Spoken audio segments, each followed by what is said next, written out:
So my dear friend ma'am uniform set pa piba ani na changba sakhum amte yengan jage so ngasi ki topic nga kokta so aina jik tawri si garlic ka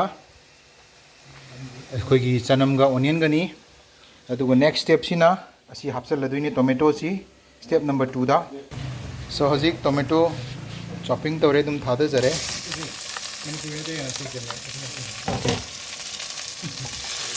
so manam gati nungsiba lakpa hore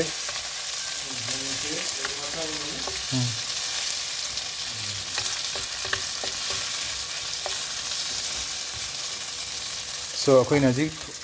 asigi kon si asisina queen kawi queen da wok wok gi queen ni aduga akhoi spice lady bu kholi spice yam sen na de only lady ba onion amsung garlic ka tomato ka asita thum gidang hapaga direct hapani azuna original organic taste ma pamjabagi so sisini product si rosa tomato Thailand gi product ni so si hangtok si am lai si swain lai thu ani khoina aduga si tak law nam dharani okay so itaw nam tang chingkhat piro hangtok si piro yes silere aduga si hapsen bi su dum utpiro si pulap thade biro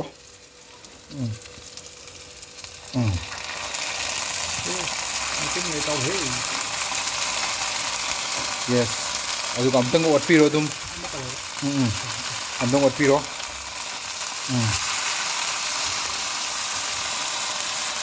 koi so mayam haida itena kena tawjaribni aduga amutang minute am olam matungda mahi hapani